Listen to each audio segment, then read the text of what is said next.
रोक लिया जाता है योगी मंत्री द्वारा।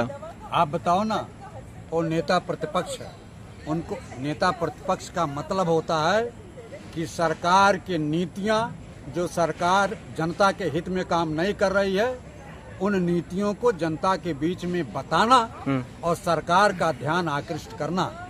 लेकिन यह सरकार वोट चोरी के आधार पर, आपको बताऊं, हिंदुस्तान के गली गली में, नगर नगर में, डगर डगर में, पान की दुकान पर, चाय की दुकान पर कोई ऐसा जगह नहीं होगा जहां यह नारा आगे न हो रहा, बच्चा बच्चा बोल रहा है कि नरेंद्र मोदी वोट चोरी करता है, में शोर है, नरेंद्र मोदी चोर है। आज हिंदुस्तान का बच्चा बच्चा बोल रहा है। चाचा, आप ब्राह्मण है, ब्राह्मण होकर के मोदी का विरोध कर रहे हैं। मोदी का विरोध करना यानी देश का विरोध करना हुआ। मोदी देश नहीं है। जिस तरह से मैं हिंदुस्तान का एक सदस्य हूँ, एक वोटर हूँ, नरेंद्र मोदी भी इस देश के नागरिक हैं। नरेंद्र मोदी के नीतियों का विरोध करने का मतलब हिंदुस्तान का विरोध नहीं करना है। सरकार का विरोध करने का मतलब देश का विरोध करना नहीं है। देश सबका है, चाहे आप हो, चाहे हम हो, चाहे राहुल गांधी हो, चाहे नरेंद्र मोदी है। फिर राहुल गांधी को जब रोका गया रायबरेली जाने से, दिनेश प्रताप सिंह नाम है उसका मंत्री का, फिर आप लोग बौखला क्यों जाते? कांग्रेस पार्टी लगातार कह रहे हैं ये लोकतंत्र की हत्या है। निश्चित रूप से आप रास्ता में अफरा तफरी का माहौल खड़ा करके राहुल गांधी की सुरक्षा के साथ आप मजाक कर रहे हो। राहुल गांधी नेता प्रतिपक्ष है, उनको कैबिनेट मंत्री की सुविधा है। पार्लियामेंट में इक्वल टू प्राइम मिनिस्टर नेता प्रतिपक्ष होता है। प्रधानमंत्री बोलता है, उसके बाद नेता प्रतिपक्ष ही बोलने का अधिकारी होता है। उस नेता को आप सड़क पर धरना करके उनकी हत्या करने का आप प्रयास करते हो।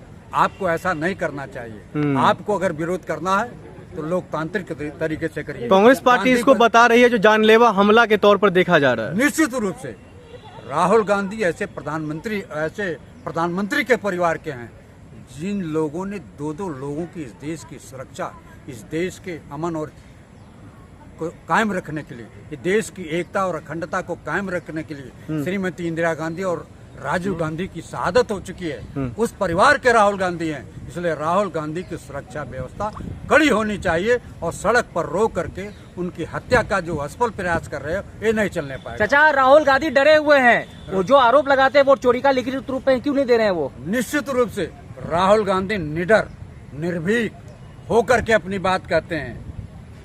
राहुल गांधी डरने वाले परिवार के नहीं है। राजीव गांधी जो देश के प्रधानमंत्री नरेंद्र मोदी हैं, डरपोक हैं, कायर हैं, बुज़दिल हैं।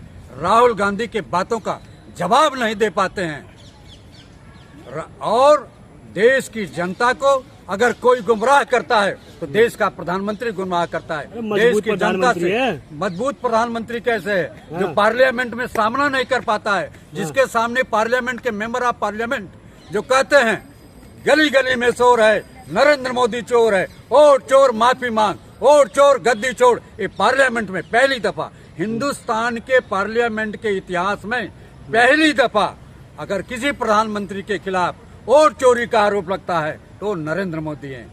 56 इंच का सीना रखते हैं। चाइना में किस तरह से स्वागत हुआ उनका भव्य तरीके से? निश्चित रूप से हमारे देश के चारों तरफ हमारी सीमाएं, चाहे नेपाल का हो, चाहे पाकिस्तान का हो, चाहे बांग्लादेश का हो, चाहे श्रीलंका का हो, कोई भी सीमा हमारे देश की सुरक्षित नहीं।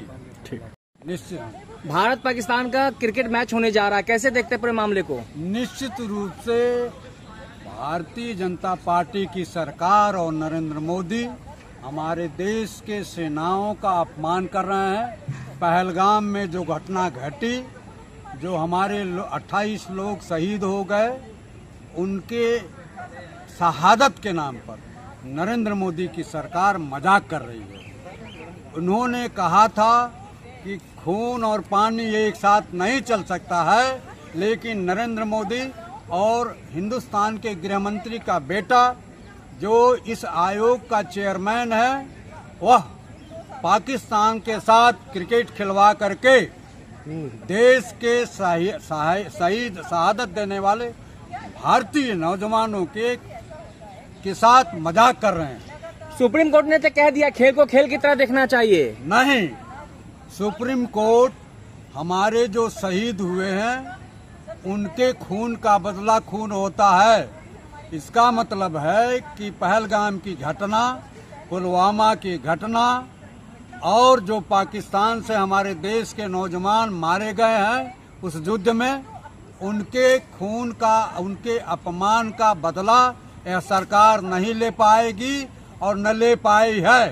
यह लोग जानबूझ करके ऐसा माहौल खड़ा कर रहे हैं। पहलगाम की घटना इस बात का सबूत है कि हमारे 28 लोग शहीद हो गए, लेकिन भारतीय जनता पार्टी की सरकार ने कहा था कि हमारे खून में, हमारे रगों में, हिंदुस्तान के प्रधानमंत्री ने कहा था सिंदूर बह रहा है।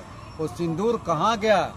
वो खून और पानी एक साथ बहाने का तो कह रहे सिंदूर ऑपरेशन तो अभी भी जारी है, सवाल ही नहीं उठता है। अगर ये मैच होने से क्या दिक्कत क्या है आप लोगों की? तो आप बताओ ना। तो आपने क्यों कहा था कि पाकिस्तान की सेना हमारे पहलगाम की घटना में आतंकवादी घटना घटवाई है, हमारा खून खोल रहा है, हमारे खून में सिंदूर बह रहा है? ये सारी की सारी नौटंकी नरेंद्र मोदी कर रहे हैं। लेकिन आईसीसी जो है वो लगातार ये कह रहे हैं इसको खेल को खेल की तरह देखिए, इसमें राजनीति है, इसमें कुछ इस तरीके की कोई चीजें डालने की जरूरत नहीं है। पाकिस्तान से खेल किस आधार पर आप कर रहे हो? किस आधार पर कर रहे हो? आपने क्यों कहा था कि हमारे रगों में सिंदूर बह रहा है? आपने क्यों कहा था गरम सिंदूर? गरम सिंदूर, जबकि ये सही बात है कि अगर खून के जगह पर सिंदूर बहेगा तो आदमी जिंदा नहीं रह सकता है। इसका मतलब है देश की जनता को गुमराह हिंदुस्तान के प्रधानमंत्री नरेंद्र मोदी जी कर रहे हैं। तो आप लोग तो उन पे आरोप लगा रहे हैं, वो तो देश उन पे गर्व कर रहा है, आप लोग वोट चोरी का आरोप लगा रहे हैं। निश्चित रूप से वोट चोरी के आधार पर नरेंद्र मोदी की सरकार टिकी हुई है। बनारस में जब चुनाव की गणना की जाती है तो वहाँ 8 राउंड में कांग्रेस पार्टी का प्रत्याशी चुनाव जीत रहा है और 12वें राउंड में जाकर के चुनाव को रोका जाता है, गणना को रोका जाता है। एक बायोग कह दिया जाता है कि नरेंद्र मोदी चुनाव जीत गए। 8 से 12 राउंड तक चुनाव रिजल्ट को क्यों धीमा किया गया, क्यों रोका गया? इसका मतलब है कि आपकी नियत साफ नहीं थी। इतना ही नहीं, महाराष्ट्र में चुनाव जीतने के लिए आप 60 लाख वोटर बढ़ा देते हो और बिहार में चुनाव जीतने के लिए 64 लाख वोटरों का नाम काट देते हो। आप बताओ, उन्हीं 64 लाख लोगों में 20 लाख लोगों को बताते हो कि इनकी मौत हो गई है।